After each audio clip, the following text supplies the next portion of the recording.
নমস্কাৰ এই মুহূৰ্তত আহিব কেইবাটাও গুৰুত্বপূৰ্ণ খবৰ। আজি 19 ফেব্ৰুৱাৰী। অসমৰ লগতে ভাৰতৰ বিভিন্ন প্ৰান্তৰ পৰা খন্দিয়াৰ কেইবাটাও খবৰ আহি পৰিছে। এই মুহূৰ্তত জনাই আছো এটা গুৰুত্বপূৰ্ণ খবৰ। ভূপেন বৰা এবছৰ আগৰ পৰাই কংগ্ৰেছত নাছিল। তেওঁ হিমন্ত বিশ্ব শৰ্মাৰ এজেণ্ট হিচাপে আছিল। মই পুৰণি সতীৰ্থ দিলীপ শইকীয়াক আহ্বান জনাইছো যে তেওঁ বাজপেয়ী ভৱনত গং অফ কংগ্ৰেছ বুলি কোঠা এটা ৰাখক। ৰাজীৱ ভৱনত ভূপেন বৰাৰ ফটো বগা কাগজেৰে ঢাকি দিয়া সন্দৰ্ভত মন্তব্য কৰিছে মীৰা বৰঠাকুৰে। অৱশেষত ভূপেন বৰাৰ ফটো ঢাকি দিয়া হৈছে। এইবাৰ বগা কাগজেৰে ঢাকি দিয়া হৈছে ভূপেন বৰাৰ ফটো। ৰাজীৱ ভৱনত এইদৰে দেখিবলৈ পোৱা গৈছে।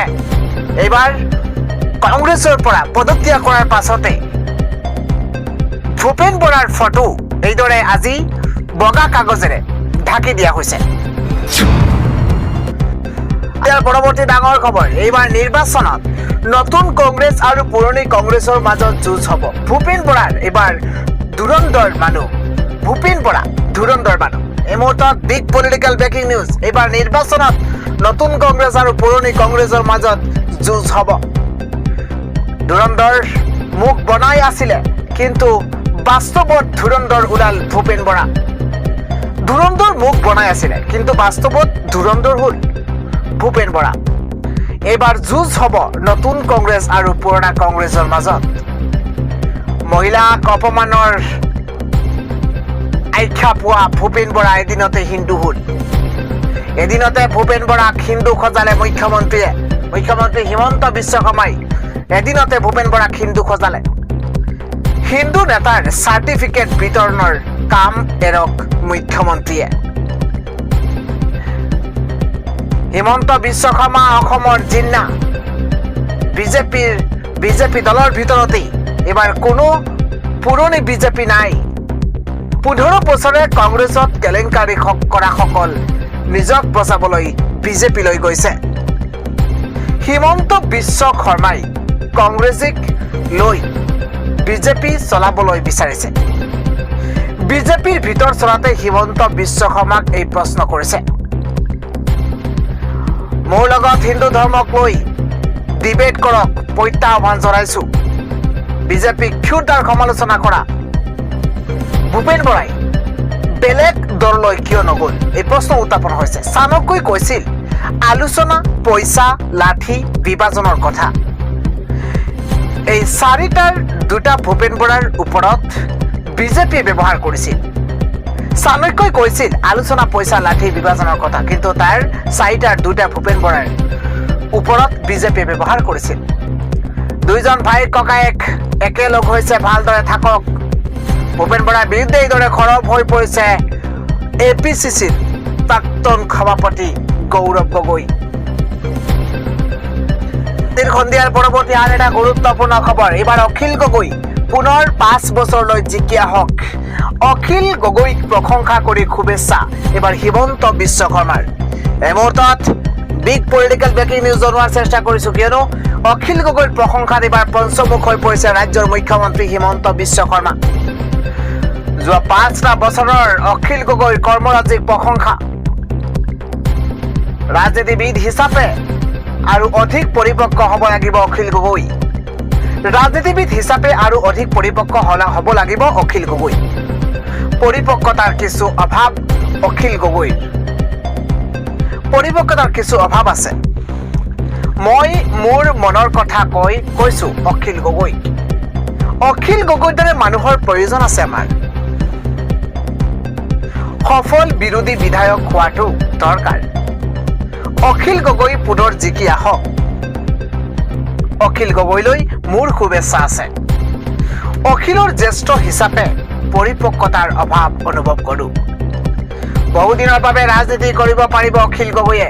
কেইবাটা গুৰুত্বপূৰ্ণ মন্তব্য কৰিছে ৰাজ্যৰ মুখ্যমন্ত্ৰী হিমন্ত বিশ্ব শৰ্মাই।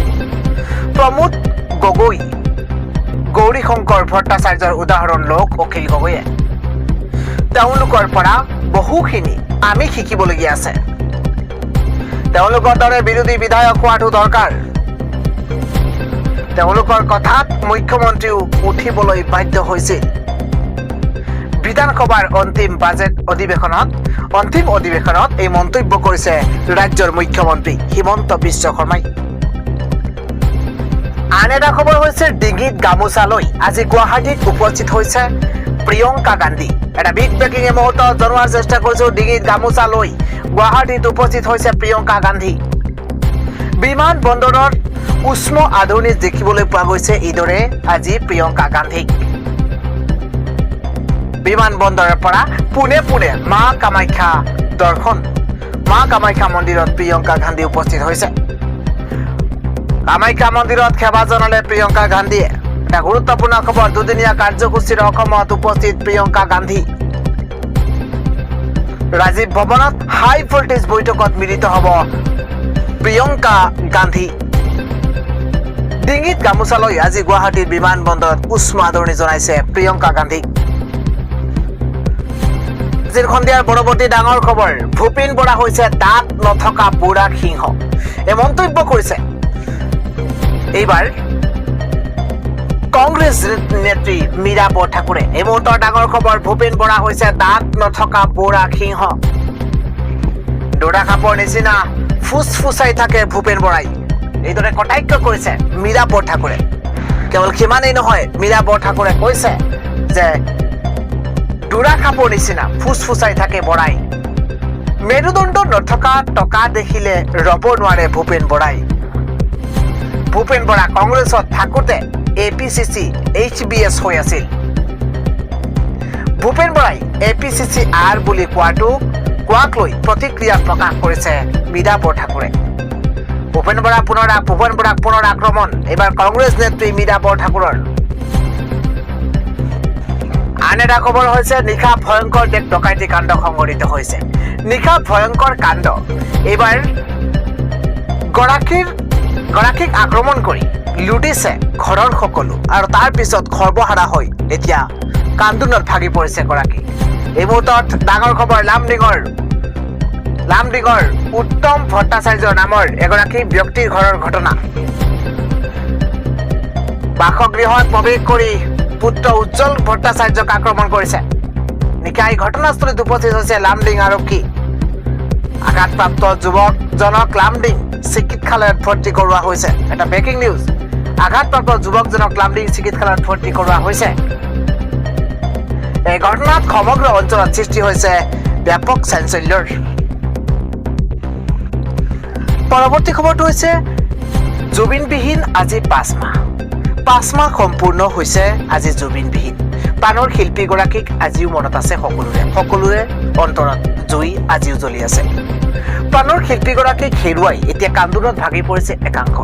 এতিয়াও লিখিছে #জাষ্টিছ ফৰ জুবিন গাৰ্গ। জুবিন গাৰ্গৰ মৃত্যুৰ 5 মাহ সম্পূৰ্ণ। যোৱা 19 ছেপ্টেম্বৰত ছিংগাপুৰত মৃত্যু হৈছিল প্ৰাণৰ শিল্পী জুবিন গাৰ্গৰ। ছিংগাপুৰত কৰুণ মৃত্যুক সাৱটি লৈছে জুবিন গাৰ্গে। এতিয়াও ৰহস্যৰ আৱৰ্তত জুবিন গাৰ্গৰ মৃত্যুৰ কাৰণ স্বাভাৱিক নে পৰিকল্পিত হত্যাকাণ্ড, তাক লৈ এতিয়া সকলোৰে উৎকণ্ঠা বাঢ়িছে। জুবিন গাৰ্গৰ মৃত্যুৰ কাৰণ কোন, স্বাভাৱিক নে পৰিকল্পিত এক হত্যাকাণ্ড? জুবিন গাৰ্গৰ মৃত্যুৰ বাবে জগৰীয়া কৰা হৈছে 5 গৰাকী কালপৃতক। শ্যামকাৰ মহন্ত, সিদ্ধাৰ্থ শৰ্মা, সন্দীপন গাৰ্গ, অমৃতপ্ৰভা মহন্ত আৰু শেখৰ জ্যোতি গোস্বামী 5 গৰাকী কালপৃতক ইতিমধ্যে গ্ৰেপ্তাৰ কৰি জেললৈ প্ৰেৰণ কৰা হৈছে। ইতিমধ্যে 5 কালপৃতক গ্ৰেপ্তাৰ কৰি জেললৈ প্ৰেৰণ কৰা হৈছে। জুবিন গাৰ্গৰ মৃত্যুৰ বিষয়ে এতিয়া যেন আদালতৰ বিচাৰাধীন। আদালতত চলি আছে জুবিন গাৰ্গৰ ন্যায়ৰ যুঁজখন। কেতিয়া ন্যায় পাব জুবিন গাৰ্গে? আপুনিও এবাৰ কমেণ্টত লিখিব পাৰে #জাষ্টিছ ফৰ জুবিন গাৰ্গ। আজিৰ সন্ধিয়াৰ পৰৱৰ্তী ডাঙৰ খবৰ, হুৰে দৰমহা বাঢ়িল। এবাৰ ৰান্ধনী, আশা কৰ্মী, অংগনবাড়ী কৰ্মী। হিমন্ত বিশ্ব শৰ্মা চৰকাৰখনে ভাল খবৰ দিছে। এই মুহূৰ্তৰ ডাঙৰ খবৰ, ৰাজ্যৰ লাখ লাখ ৰান্ধনী, অংগনবাড়ী কৰ্মী, আশা কৰ্মী সকলোৰে বাবে ভাল খবৰ আহি পৰিছে। এটা গুৰুত্বপূৰ্ণ খবৰ, হিমন্ত বিশ্ব শৰ্মা চৰকাৰে ভাল খবৰ দিছে। ৰান্ধনী, আশা কৰ্মী, অংগনবাড়ী কৰ্মীলৈ বৃহৎ সকাহ আহি পৰিছে। এটা গুৰুত্বপূৰ্ণ খবৰ জনোৱাৰ চেষ্টা কৰিছো। হুৰে দৰমহা বাঢ়িছে। ৰান্ধনী আশা কৰ্মী অংগনবাড়ী কৰ্মীৰ এতিয়াৰ পৰা বৃদ্ধ পেঞ্চন 250 টকাৰ পৰা 400 টকালৈ বৃদ্ধি পাইছে। এটা বিগ ব্ৰেকিং নিউজ, বিধৱা পেঞ্চন 300 টকাৰ পৰা 1250 টকালৈ বৃদ্ধি কৰা হৈছে। ইফালে ৰান্ধনী দৰমহা 1500 টকাৰ পৰা 2000 টকালৈ বৃদ্ধি কৰা হৈছে। এটা গুৰুত্বপূৰ্ণ ব্ৰেকিং নিউজ জনোৱাৰ চেষ্টা কৰিছো। অংগনবাড়ী দৰমহা 6500 টকাৰ পৰা 8000 টকালৈ বৃদ্ধি কৰা হৈছে। সহায়িকাৰ পাৰিতোষিক 3250 টকাৰ পৰা 4000 লৈ বৃদ্ধি কৰা হৈছে। এটা গুৰুত্বপূৰ্ণ খবৰ জনোৱাৰ চেষ্টা কৰিছো। ছুপাৰভাইজাৰৰ দৰমহা 9000 টকাৰ পৰা 10500 টকালৈ বৃদ্ধি কৰা হৈছে। ডাঙৰ খবৰ এই মুহূৰ্তত আশা কৰ্মীৰ দৰমহা 3000 পৰা 4000 টকালৈ বৃদ্ধি কৰা হৈছে। ৰাজ্যৰ লাখ লাখ ৰান্ধনী অংগনবাড়ী কৰ্মীসকললৈ ভাল খবৰ দিছে ৰাজ্যৰ মুখ্যমন্ত্ৰী হিমন্ত বিশ্ব শৰ্মাই। পৰৱৰ্তী খবৰটো হৈছে স্থিতি এবাৰ স্পষ্ট, কা মনা নাই আৰু নামানো। প্ৰায় 2 বছৰৰ পিছত আজি কাৰ শুনানি হ'ব। অসমে 20 বছৰৰ বোজা ললে আৰু নলয়। অসমে উচ্চতম ন্যায়ালয়ত কাৰ শুনানিত উপস্থিত থাকি এই মন্তব্য কৰিছে আছুৰ সভাপতি উৎপল শৰ্মাই। উৎপল শৰ্মাই কৈছে যে আৰু নহয়, এবাৰ স্থিতি স্পষ্ট আমাৰ, কা মনা নাই আৰু নামানো। 20 বছৰ অসমে বোজা লৈছে আৰু নলয়। আন এটা খবৰ হৈছে হোলীৰ দিনাই 3 মাৰ্চত বছৰৰ প্ৰথমটো চন্দ্ৰগ্ৰহণ। এটা ডাঙৰ খবৰ, অসমত আংশিকভাৱে দৃশ্যমান হ'ব এই চন্দ্ৰগ্ৰহণ। গ্ৰহণ আৰম্ভ হ'ব বিয়লি 2:14 আংশিক গ্ৰহণ আৰম্ভ হ'ব বিয়লি 3:20 সম্পূৰ্ণ গ্ৰহণ আৰম্ভ হ'ব 5:34 সৰ্বাধিক গ্ৰহণ 6:04 গ্ৰহণ শেষ হ'ব সন্ধিয়া 6:32 পৰা 7:47 নিশা 8:53 থাকিব গ্ৰহণৰ প্ৰভাৱ। নিশা 8:53 থাকিব সেই গ্ৰহণৰ প্ৰভাৱ। এটা ডাঙৰ খবৰ, হোলীৰ দিনাই 3 মাৰ্চত বছৰৰ প্ৰথমটো চন্দ্ৰগ্ৰহণ। পৰৱৰ্তী খবৰটো হৈছে 2026 বিধানসভা নিৰ্বাচনৰ পিছত চৰকাৰী গাড়ীত উঠাৰ সপোন পূৰণ হ'ব। সদ্য প্ৰাক্তন কংগ্ৰেছ নেতা ভূপেন বৰাই এই ডাঙৰ মন্তব্য কৰিছে। অসমৰ শত্ৰু হিচাপে পৰিগণিত হৈছে ৰকিবুল হুছেইন। চামগুৰিৰ বিধায়ক দীপুৰঞ্জন শৰ্মাই এই ডাঙৰ মন্তব্য কৰা পৰিলক্ষিত হৈছে। দীপুৰঞ্জন শৰ্মাই কৈছে গণশত্ৰুত পৰিণত হৈছে এইবাৰ ৰকিবুল হুছেইন। আন এটা ডাঙৰ খবৰ, এইবাৰ মীৰা বৰঠাকুৰে মন্তব্য কৈছে মই লাগিলে ঘুগুনি বিক্ৰী কৰিম কিন্তু বিজেপিত নাযাওঁ। ডাঙৰ খবৰ জনোৱাৰ চেষ্টা কৰিছো, কৈছে মই লাগিলে ঘুগুনি বিক্ৰী কৰিম কিন্তু বিজেপিত নাযাওঁ। ৰাজীৱ ভৱনত কংগ্ৰেছ নেত্ৰী মীৰা বৰঠাকুৰে এইদৰে মন্তব্য কৰিছে। তেওঁ কৈছে মই লাগিলে ঘুগুনি বিক্ৰী কৰিম কিন্তু বিজেপিত নাযাওঁ। শেহতীয়াকৈ দেখিবলৈ পোৱা গৈছে কংগ্ৰেছৰ পৰা পদত্যাগ কৰিছে ভূপেন বৰাই। আৰু ভূপেন বৰাৰ প্ৰসংগ টানি আনি এইদৰে মন্তব্য কৰিছে কংগ্ৰেছ নেত্ৰী মীৰা বৰঠাকুৰে। এটা খবৰ হৈছে মুখ্যমন্ত্ৰী হিমন্ত বিশ্ব শৰ্মাই ক্ষমতাৰ লোভত তৰল আৰু নিকৃষ্ট ৰাজনীতি কৰে। তেওঁৰ নিচিনা মই নিকৃষ্ট ৰাজনীতি কৰিব নোৱাৰো। ধুবুৰীৰ সাংসদ তথা কংগ্ৰেছ নেতা ৰকিবুল হুছেইনে এইদৰে মন্তব্য কৰিছে। ৰকিবুল হুছেইনে কৈছে মুখ্যমন্ত্ৰী হিমন্ত বিশ্ব শৰ্মাৰ ক্ষমতাৰ লোভত তৰল আৰু নিকৃষ্ট ৰাজনীতি কৰিব নোৱাৰে। মুখ্যমন্ত্ৰী হিমন্ত বিশ্ব শৰ্মাই ক্ষমতাৰ লোভত তৰল আৰু নিকৃষ্ট ৰাজনীতি কৰে। তেওঁৰ নিচিনা মই নিকৃষ্ট ৰাজনীতি কৰিব নোৱাৰো বুলি মন্তব্য কৰিছে ধুবুৰীৰ সাংসদ তথা কংগ্ৰেছৰ নেতা ৰকিবুল হুছেইনে। আন এটা খবৰ হৈছে বিধানসভাৰ মাজে মাজে চিৰিয়াছ, মাজে মাজে খুচুটীয়া কথাৰে 5টা বছৰ অতিক্ৰম কৰাৰ বাবেই অখিল গগৈক অভিনন্দন জনাইছো বুলি মন্তব্য। অখিল গগৈ পৰিপক্ক হলে বহুদিনলৈ কৰিব পাৰিব ৰাজনীতি।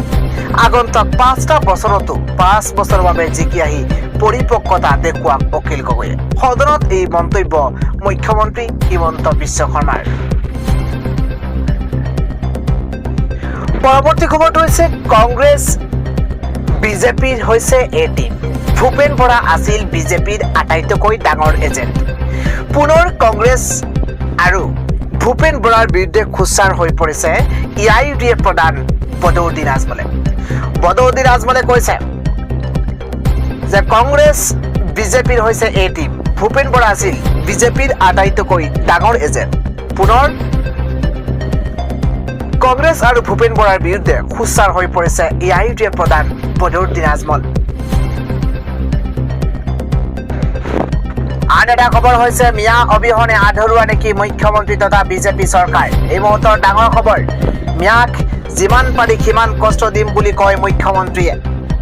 মুখ্যমন্ত্ৰীৰ কঠোৰ মন্তব্যৰ বিপৰীতে তেজপুৰত আন এখন ছবি।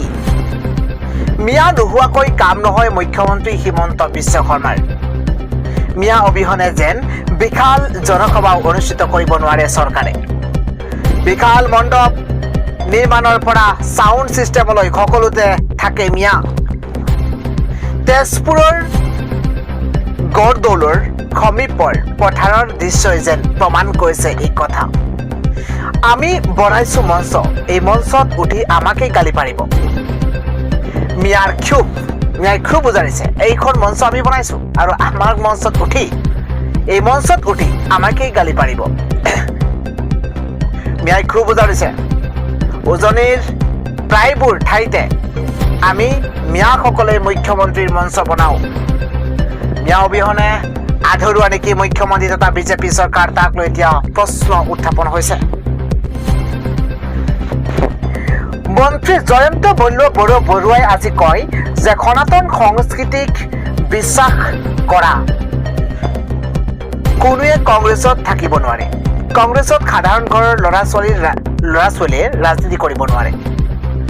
কংগ্ৰেছত থাকি ৰাজনীতি কৰিবলৈ হ'লে হয় মিয়াৰ সমৰ্থক হ'ব লাগিব, নহয় কোনোবা মুখ্যমন্ত্ৰী বা মন্ত্ৰীৰ পুত্ৰ হ'ব লাগিব। ভূপেন বৰাই কংগ্ৰেছ দল ত্যাগ কৰাৰ লৈ প্ৰতিক্ৰিয়া প্ৰকাশ কৰিছে মন্ত্ৰী জয়ন্ত বৰুৱাই।